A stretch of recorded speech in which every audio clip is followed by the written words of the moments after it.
Okay, welcome to the first lesson of Newton's three laws of motion, the unit on Newton's laws. And this lesson is going to be about creating free body diagrams and a little introduction to forces. So balanced versus unbalanced forces. Newton's first law of motion has been frequently stated throughout this lesson. Now we haven't covered Newton's first law yet. We will cover it soon, shortly after this lesson. But for now, we're just going to ignore that for now. So an object at rest stays at rest, and an object in motion stays in motion with the same speed and in the same direction unless acted upon by an unbalanced force. That's Newton's first law, which we will cover later. But what is meant by unbalanced force? Consider the following example. There are two forces acting upon a book sitting on a table. One is the force of gravity pulling the book down. The other force is the push of the table pushing up on the book. So since the two forces are of equal magnitude and in opposite directions, they balance each other. The book is said to be at equilibrium. So in this case, we draw the book and we draw the two forces on the book. You have gravity pulling down on the book, and you have the table pushing up on the book. The book is stationary, so the forces on it are balanced. That means that the upward force of the table is exactly equal to the downward force of gravity. They cancel each other. And then in that case, we say that the forces are balanced, or we say that the object is in equilibrium. A person standing on the ground has balanced forces on it. As you sit in your chair and watch this video, the forces on you are also balanced. This guy standing has a force of the floor pushing up and force of gravity pushing down. The two forces are equal in magnitude. That means the size of the force is the same, but they're opposite in direction, so they cancel each other out. Now consider a book sliding from left to right across a tabletop.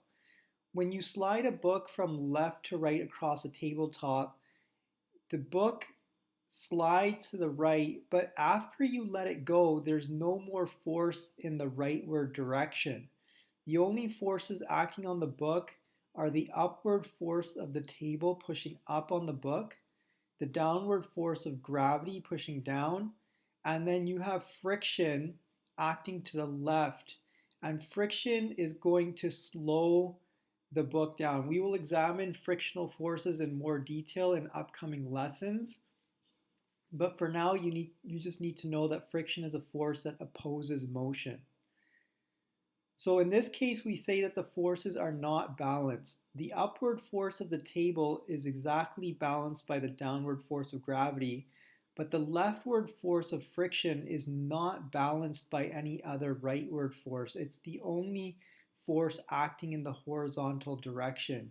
So the book slows down because there's an unbalanced force. If there's an unbalanced force, objects will speed up or slow down.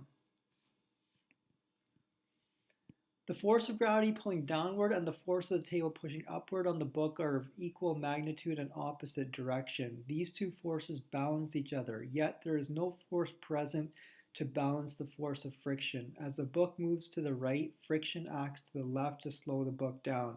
There is an unbalanced force. A force is a push or pull upon an object resulting from the object's interaction with another object. Whenever there is an interaction between two objects, there is a force upon each of the objects. When the interaction ceases, the two objects no longer experience the force. Forces only exist as a result of an interaction. For simplicity's sake, all forces between objects can be placed into two broad categories: contact forces and action at a distance forces. Contact forces are those types of forces that result when two interacting objects are touching each other. Action at a distance forces are forces that result when two objects are not in physical contact with each other. You can see here a list of contact forces, which include frictional force, tension force, normal force, air resistance force, applied force, which means a push or a pull, and spring forces are all examples of contact forces, forces that act when two objects are touching. And then examples of action at distance forces are gravitational forces, electrical force, or magnetic force, forces that act when two objects are not touching. Force is a quantity that is measured using the standard metric unit known as the Newton. A force is a vector quantity. Because a force is a vector that has a direction, it is common to represent forces using diagrams in which a force is represented by an arrow. The size of the arrow is reflective of the magnitude of the force, and the direction of the arrow reveals the direction that the force is acting. So here you have a book sitting on a tabletop. The arrows represent the direction of the force, and the size of the arrow represents the size of the force. So this force pushing up on the table, pushing up on the book is exactly 20 newtons, and the force pulling down of gravity is exactly 20 newtons. So the two forces are equal in magnitude, so the size of the arrows are the same, and the two forces act in opposite directions, so they're drawn opposite to each other. The effect of the 20 Newton upward force acting upon a book is cancelled by the 20 Newton downward force. It is said that the individual forces balance each other. In other words, the forces have no effect on the object. The object does not move. It could change shape, but it will not move if the forces are balanced. If the object is already in motion, it will stay in motion at constant speed and direction if the forces are balanced. In this case, you have a book sliding to the right across a frictional surface. So in other words, we looked at this example before. You have three forces: the force of the table pushing up, force of gravity pushing down, and the force of friction pushing to the left. So imagine a book sliding across the rough surface of a table from left to right. The downward force of gravity and the upward force of the table supporting the book act in opposite directions and thus balance each other. However, the force of friction acts leftward and there is no rightward force to balance it. This point may be confusing, but it's something we'll talk more about when we study Newton's first law of motion. When you push an object, there's only a force while you're pushing. Once you let it go, there is no more force acting in that direction. So the vertical forces are balanced, but the horizontal forces are unbalanced. Thus, the object changes its motion, it slows down. So if the forces on an object are unbalanced, it's going to do one of two things. It's either going to speed up or it's going to slow down. The following is a list of different types of forces and descriptions of each force. You may want to read this at your own time. I'm not going to spend time reading through all of them, but you have these in your notes so you can read through them and study them in your own time.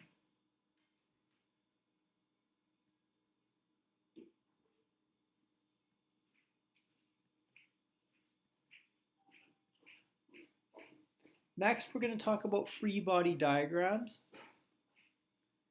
A free body diagram is a diagram used to show the relative magnitude and direction of all the forces acting upon an object. A free body diagram is a special example of the vector diagrams that were discussed earlier. The size of the arrow in a free body diagram reflects the magnitude of the force. The direction of the arrow shows the direction that the force is acting. Each force arrow in the diagram is labeled to indicate the exact type of force. It is generally customary in a free body diagram to represent the object with a box. So it's really important that you read through the list of forces described earlier and understand each one. You're going to have a good understanding of forces to draw free body diagrams. And you don't have to be an artist to draw these diagrams because we simply represent every object with a box. We are not interested in the object itself. We're only interested in the forces acting on that object when drawing free body diagrams. So drawing free body diagrams, one, use your understanding of forces to determine which forces are present. 2, determine the direction of the forces. 3, draw a box and arrows showing each force. And 4, label each force arrow according to its type. Here's an example. A book is pushed to the right across a table. Draw a free body diagram of the forces acting on the book. Okay, so in this case, you have a box that represents the book. It's sliding across a table, so the force of the table pushing up is called the normal force. And gravity always acts on every object, so you have gravity pushing down. You're pushing the book to the right, so there's an applied force to the right. And friction always acts opposite the direction of an applied force when two surfaces are in contact, so you have friction pushing to the left. So there are 4 forces. Most diagrams in this unit will not have more than 4 forces. Some diagrams may have only 1, 2, or 3 forces. Draw a free body diagram for the following scenario. So at this point, pause the video and take some time to draw a free body diagram for each of the following scenarios, and then you can unpause the video to look at the answers.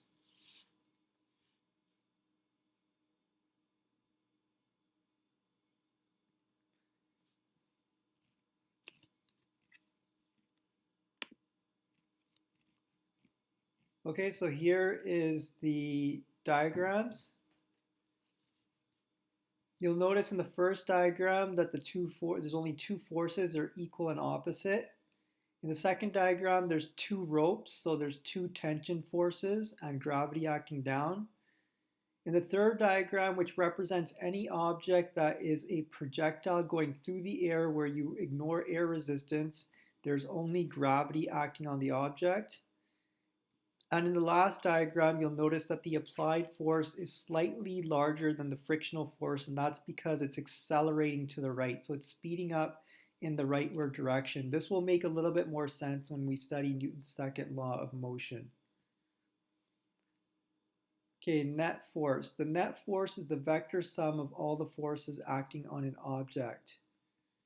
If the net force on an object is 0, it is said that the forces are balanced and the object is at equilibrium.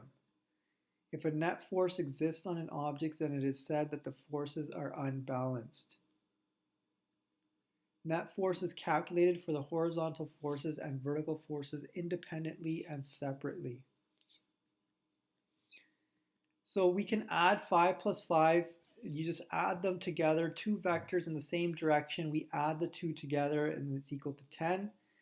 2 vectors in opposite directions, 5 minus 5 equals 0. They cancel each other. 5 plus 10 is 15. 5 minus 10 plus negative 10 is negative 5. 5 plus negative 15 is negative 10. And 10 plus negative 5 is positive 5. So we add horizontal vectors and vertical vectors separately. Determine the net force on the objects shown below. So add the forces in the vertical direction separate from the horizontal direction. You may want to pause the video and try this for yourself first.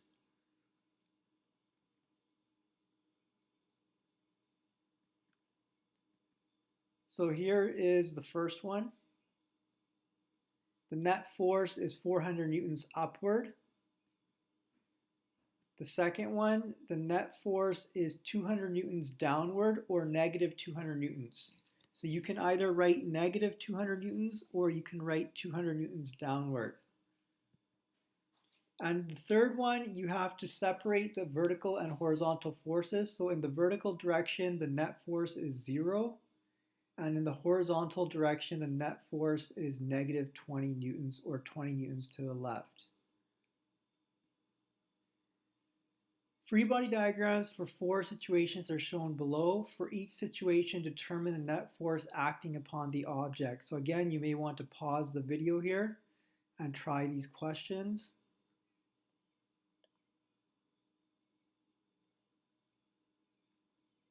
And here are the answers.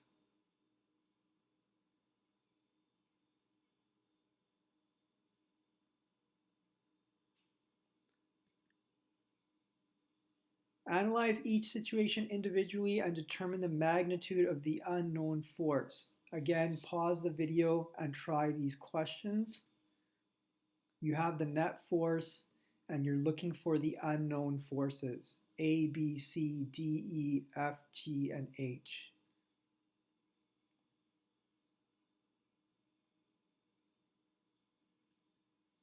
And here are your answers.